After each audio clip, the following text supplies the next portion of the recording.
In today's 10-minute opening video, I'm going to teach you how to play the London system, which has a little bit of a bad reputation in the sense that since you kind of play it the same way all the time, folks are called lazy and boring sometimes, but we're going to get rid of all those opinions today, and I'll show you how to really put some pressure on your opponents early on, depending on how they set up. So after d4, we've got to pay attention to how our opponents are setting up their pieces. Most commonly, you will face this move d5, and then you should play bishop f4, and we're going to get started with the London from there. But obviously, you also have to deal with King's Indian and other setups, which we will cover. In the London, with d5 on the board, you've got to always be monitoring whether or not the c-pawn comes forward, whether the opponent moves out the light-squared bishop early, or whether the opponent blocks in the light-squared bishop, and so on and so forth. Also, if you are offered a trade of dark-squared bishops. After knight f6, you will play the next move e3. You are delaying knight f3, and I will tell you for good reason you are delaying knight f3. Okay, keep that in mind. Notice that I have not played knight f3 yet. Let's say the opponent does not challenge us with c5 just yet. Plays e6. Now we continue with knight f3, bishop d6. This bishop trade, I recommend sliding the bishop back one square, almost always, and that is because the capture here will allow us to open up the h-file for the rook, and maybe we'll even postpone castling. So this trade, this little slide back technique is perfectly fine. Let's say castles, bishop d3, knight c6. Now, against knight c6, you may want to complete your little pyramid of pawns here before you get this knight out to d2, just so the opponent cannot play knight b4. So keep in mind c3, always a useful move. Knight d2, and let's say something like queen e7, okay? A queen e7 is an important move to remember, and just in general, any move that allows the opponent to play the move e5. This is the million-dollar square in the London, and you do not want your opponent to be pushing the e-pawn there successfully. If they are able to do that, they get an equal position, okay? And we're going to try to shut that down by hopping into e5 at the right moment, supported by the pawn, the bishop, and maybe Stonewall style with the f-pawn right after, so we have that lock on the center. If you see e5 coming, you need to put your knight there. Now, just playing a random move for black and getting to this position. From here, you can begin active operations on the king side. How do you do that? Well, after you hop in here, you're going to try to play f4. Now, if the opponent had already done something like this and forced their knight back, this is perfectly fine for you, because you already have queen h5 coming. Maybe you're launching forward the f-pawn, or even a simple pawn trade in the center to get your knight in the game and another piece attacking on the king side. So all different ideas. Queen h5, queen f3, queen h3 in certain positions, not this one, obviously, with the bishop on g3. But these are all the different attacking ideas when you get the knight in the center in the London against the castled king, f4, trying to bring the queen to this side. Maybe the bishop comes out this way as well. You have to build your experience in these positions. Now, one thing that did not happen early on in this setup is black never played c5. So let's take a look at what happens when black does play c5, all right? Against c5, black can play c5 on the second move. e3 is always good. And I would recommend just continuing our natural development with knight d2, c3, and so on. Now, early queen b6 stuff to attack the b2 pawn can be a little bit scary, but there's a very cool tactical way to take care of this, and that move is actually knight to c3. You should look at this early knight c3 stuff against c5. Very tricky, and taking on b2 is simply too dangerous because you play knight b5, you have knight c7 coming, and there's ways that this queen can just simply get trapped on a2. For example, there's one continuation here like this, where you take the knight and then get the knight on c7, and take the rook on a8. This is actually, these positions are simply devastating for the black side. So queen b6 can be met with an early knight c3, and if our opponent does not take on b2, we simply play rook b1, and this queen has no positioning. One more thing I will add about an early knight c3, Jobava London. There is some venom in these early knight c3 systems. You can consider adding them to your repertoire. Very tricky stuff. Once the opponent commits to c5, suddenly we do this, and if they play something like a6, then we just develop naturally knight f3, bishop e2, queen d2, even try to castle queenside. That is just one option.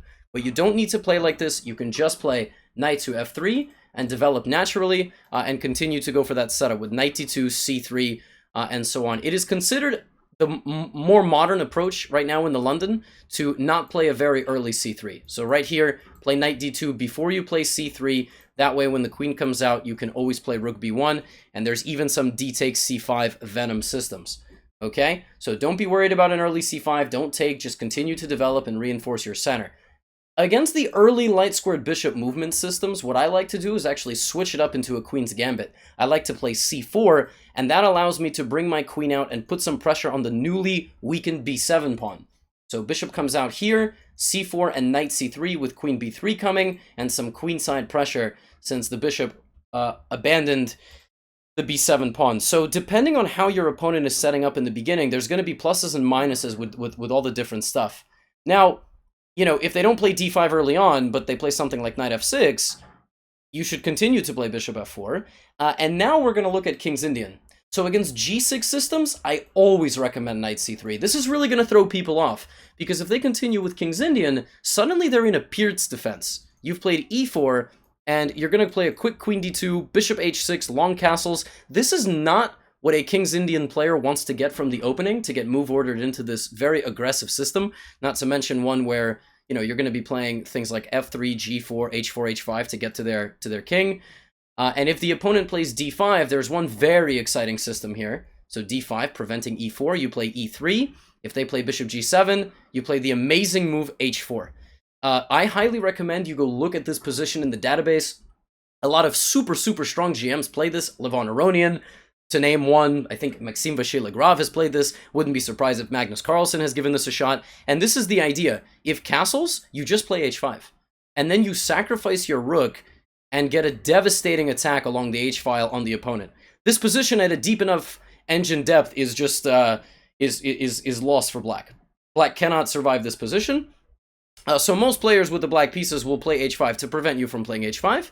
But then you develop normally. You put a knight on e5, you can play your bishop to d3, target these pawns, try to create a kingside pawn storm, and obviously you will try to castle queenside. So against any sort of Indian system, the second you see the move g6, highly recommend knight c3 and going for a long castles. I did tell you, we're not just lazily developing our pieces in this London setup, we're going to try to put pressure on our opponents.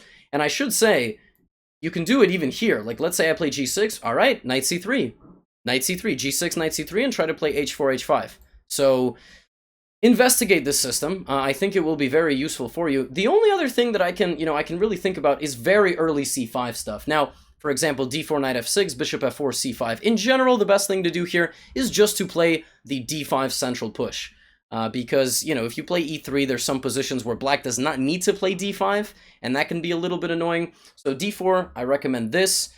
Here there is a gambit called the Vog Anyang Gambit, knight c3, queen takes b2, and bishop back to d2. It's the poison pawn, so I know you've developed two tempi, but your next moves are going to be e4, f4, overwhelming your opponent in the center. The Vog Anyang Gambit, named after Raphael Vog Anyang, Armenian grandmaster from back in the day. And if your opponent doesn't play like this, you know, just plays d6, again, we're going for the same stuff. Knight c3, e4, queen d2, and some sort of long castles. You know, d4, c5, the same thing. You can play d5, and, you know, you can set up with the bishop on f4, all the same. Against, you know, the Dutch, for example, you can play the Staunton Gambit, very aggressive gambit, or you can play the London all the same, but you would need to probably castle queenside against the Dutch systems, or try to attack this pawn with f3, e4 setups in the future. But for the most part, that's as good of a breakdown that I can give you, you know, in about 10 minutes for the London system.